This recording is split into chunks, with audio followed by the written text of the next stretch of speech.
Well, the biggest breaking news that we are tracking for you comes in regarding the monsoon session of the Parliament.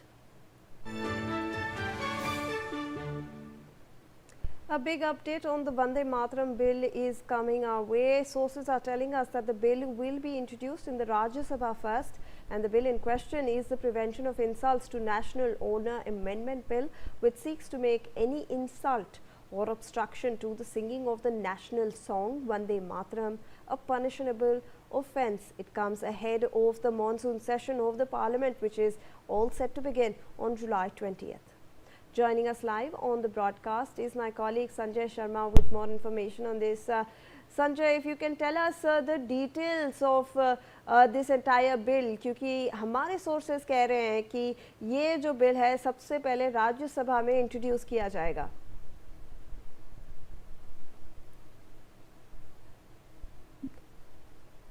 देखिए, वंदे मातरम पे जो bill आ रहा है, सरकार जो बिल ला रही है, इसको सबसे पहले राज्यसभा में पेश किया जाएगा और इसके लिए कानूनी प्रावधान वही होगा जो कि ने जिसके अपमान लागू होता है 3 साल की सजा का प्रावधान होगा इस बिल के तहत. यानी अगर कोई वंदे मातरम का अपमान करता है, वंदे मातरम गान का अपमान करता है, तो उसको फिर 3 साल कैद में जाना पड़ सकता है, क्योंकि इसके लिए नियम बने थे राष्ट्रगान का और वही की वही राष्ट्रगीत वंदे मातरम पर भी नियम लागू होता है. वंदे मातरम को भारत सरकार ने किस तरीके से महत्वपूर्ण तरजीह दी है, क्योंकि ये भारत की स्वतंत्रता संग्राम का महत्वपूर्ण गीत बना था, संग्राम से जुड़ा हुआ गीत था. तो भारत सरकार की तरफ से अब इस गीत को गाना अनिवार्य किया गया है.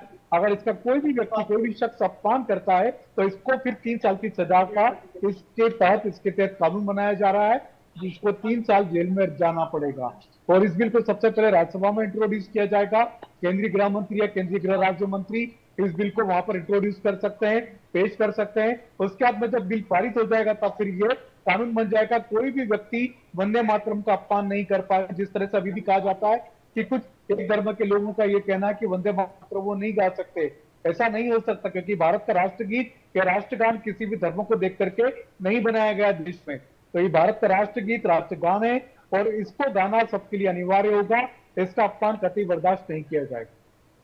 जी संजय, आप हमारे साथ बने रहे. We have some more breaking news coming in at this our.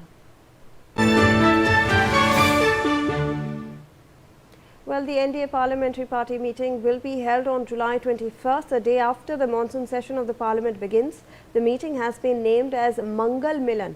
The meeting will be held a day after the session of the Parliament actually starts and will be attended by all NDA workers of the Lok Sabha and Rajya Sabha.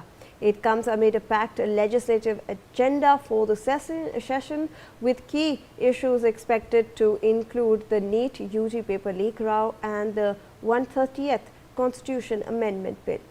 तो संजय, ये भी सामने आ रहा है कि एक meeting होने वाली है एनडीए के सारे स्टेक होल्डर्स के, सारे नेताओं की, और ये होगी जुलाई 21 को. इसको कहा जा रहा है कि ये एक मंगल मिलन है. तो आप इसके बारे में भी क्या जानकारी दे सकते हैं हमें?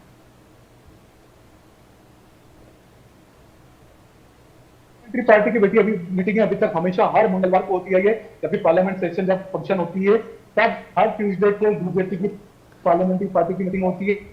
इस बार बीजेपी पार्लियामेंट्री पार्टी के साथ साथ एनडीए के सांसदों को भी बुलाया गया है. तो यह बैठक होगी 21 जुलाई को सुबह 9:30 बजे संसद के पीएनबी के बाल सभागृह में मीटिंग होगी.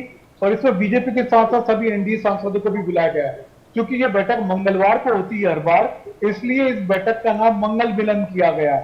तो मंगल मिलन का जो नाम दिया गया है वो इसलिए दिया गया क्योंकि ये जो बैठक है वो मंगलवार को हो रही है. और इसी तरह से बीजेपी पार्लियामेंट्री की जितनी भी बैठकें होती है वो हर मंगलवार को होती है पार्लियामेंट के दौरान. तो ये मंगल मिलन नाम इसलिए दिया गया. तो इस बार भी जो एनडीए के सांसदों की जो बैठक हो रही है मंगलवार को हो रही है, 21 जुलाई को मंगलवार का दिन है, उस दिन ये बैठक हो रही है, इसलिए इस बैठक का नाम को मंगल मिलन कहा था. जी धन्यवाद आपका संजय, हमारे साथ जुड़े.